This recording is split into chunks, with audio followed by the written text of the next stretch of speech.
Hi, everybody. My name is David. And I'm Mark Becker. Nice to meet you. We were asked by our team to help create a video that explains Robo because we often get asked, what is Robo? What do you guys do? So we thought it'd be convenient to create a little video for you so you guys could watch it on your own. So having said that, I guess we'll start with our most common question. So what is Robo? Robo is a software development company or an engineering service company that focuses on helping businesses that are launching connected products into the market.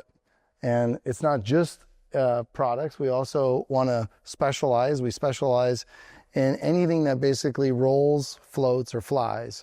So we focus in on the transportation industry, and that's, as you can imagine, a pretty large group of products that we offer our services for. So one of the things that I wanted us to talk about today was really just provide an outline of the services we offer.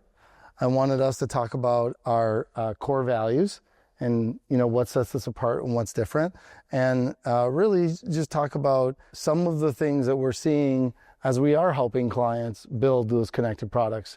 So I guess we'll kind of follow like a little bit of a Q&A, but kind of just roll off each other. So I guess I would start off by just saying, if we think about engineering, there's a lot of engineering work that's going on. Obviously, everything is connected. The internet of things is this wildly popular term. Everything is from your fridge to your car is connected to the internet. And so as we think about the services that we offer, I often think about like what really sets us apart, right? A little bit like our flywheel. So as a company in Robo, we have a set of core values that are more than just, words on a sheet of paper. They really set the culture and the spirit of all the projects that we do and what we bring to the table. I'd like to hear what your biggest one is. Yeah, no, I guess I would just start by saying that, when you think about what is in our niche and what makes us special, it is that, we're focused on transportation. As you said, if it rolls, floats, or flies, we put IoT on the move. However, really, it's about integration of the systems. So, and the focus on the hardware layer. So yes, it's software development. And when we think about embedded software, firmware level software, that's the kind of expertise that we bring to the table, the ability to integrate with all of those different hardware communication methods, whether it's, CAN and one of the 30 variants of CAN, or J1939, RVC, NMEA, Open CAN, you name it, right? Bluetooth to get in the wireless side, Wi-Fi, serial communications, analog power signaling. All of those are out there, and we have to integrate with all of them. And integrating them all into a single experience where you can interoperate all of them together, that is a key niche of ours. So working with the hardware and working with integrating all of those systems together.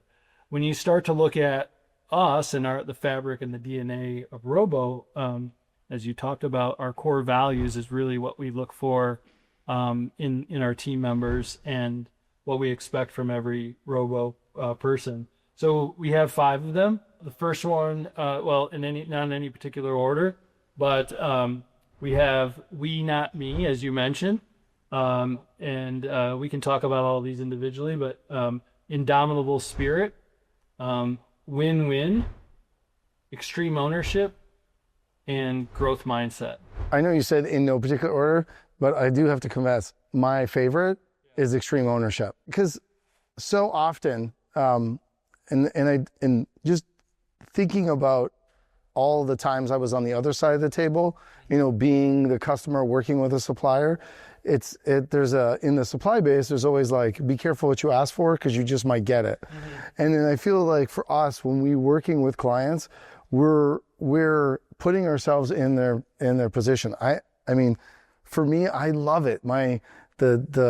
What gets me excited about working with these clients is that moment that they realize we got their back.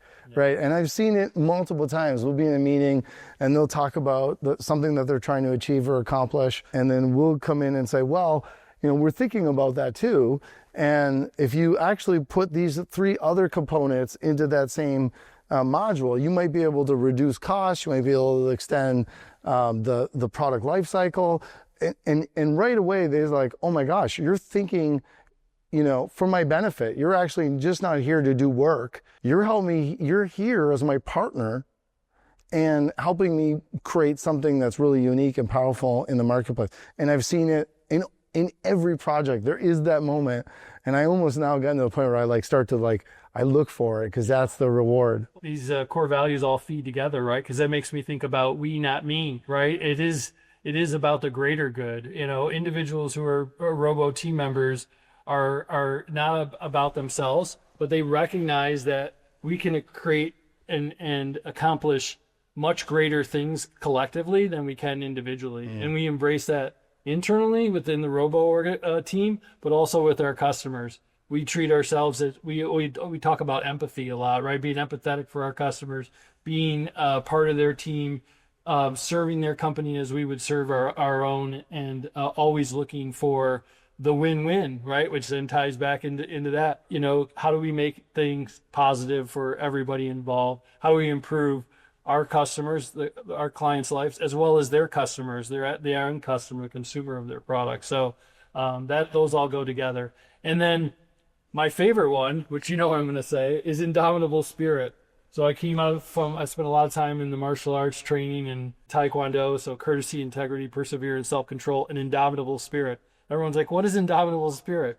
Well, Indomitable Spirit is all about that pursuit to figure it out and get it done despite all the headwinds, right? And in our space, as an engineer, as a creator of connected products, doing things that no one's ever done before, it's fraught with headwinds and fraught with challenges that you got to overcome. And we really look for folks who are not going to get derailed or befuddled or just knocked off their rocker because they run into an issue, but instead look at it as, oh man, now there's something I've got to overcome, and really push through it no matter what and get it done. So I love that we're at Indomitable Spirit. Yeah. One is because it's probably my least favorite, because it's a little bit like getting punched, you know what I mean? And then having to get back up. Yeah. So you have to have that fight mentality, versus flight and run away. And for me, why I'm glad that we kind of ended up there is I also think about the saying, how the sausage is made. I think oftentimes when we think about our clients, what's happened is it's typically somebody who is the best of breed in what they do. And whether that's like Marvin Windows, craftsmen, quality, fabricators, woodworking, glass making, they have all of that. But then when they want to bring a connected product to market, right, they struggle with how to do that. And sometimes it's that lack of what to expect, right?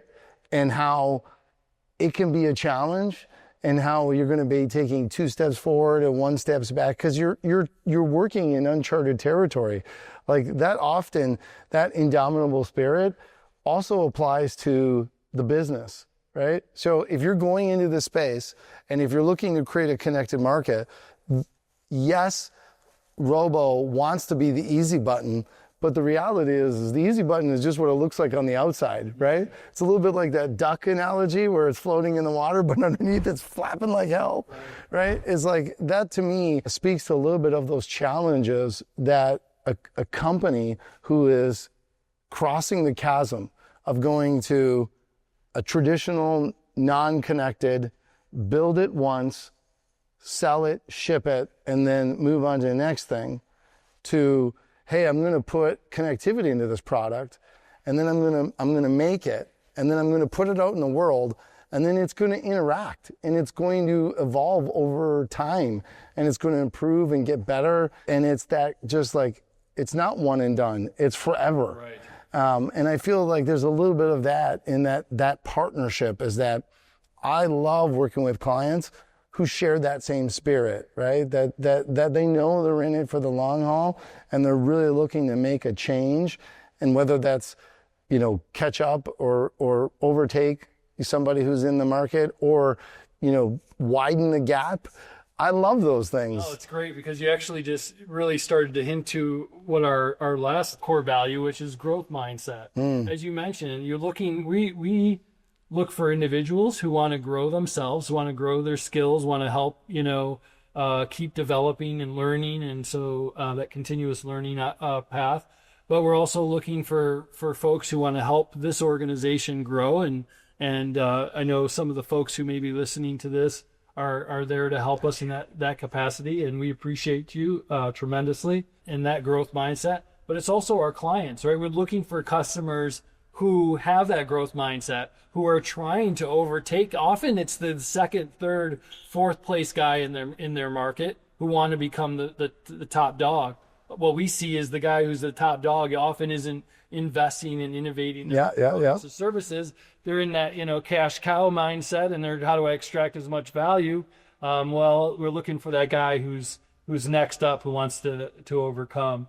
And they have to have that growth mindset, especially as you just described, going from analog, static physical product to a connected product is apples and oranges. I almost like to see it like maybe in apples to cucumbers. I mean, they're not even, exactly the same. Oh, the cucumbers are fruit too, aren't they? I don't know. I don't know. I don't know the cucumbers. However, but you have to have that because, to your point about bringing a window connected, a traditional window, they build those, they find craftsmanship, they sell those, somebody purchases them, and they're done. And it's good to go. Well, if you're going to go to a connected product where the software evolves all the time, where the devices that you have to interact with in making that integrated connected product work, those are going to continue to change. And so you have to evolve, as well as having a connected product gives you a great opportunity to continue to evolve that experience. Well, that means a lot of change for your organization, and change in the way that you finance products, changes in the way that you think about supporting those products after they launch. It's not, oh, let's go into production support and find some low-cost resources to keep, the heartbeat going. It's got to be really developed in a way that, and you have to organize around that product to nurture it to really achieve your long-term strategy vision.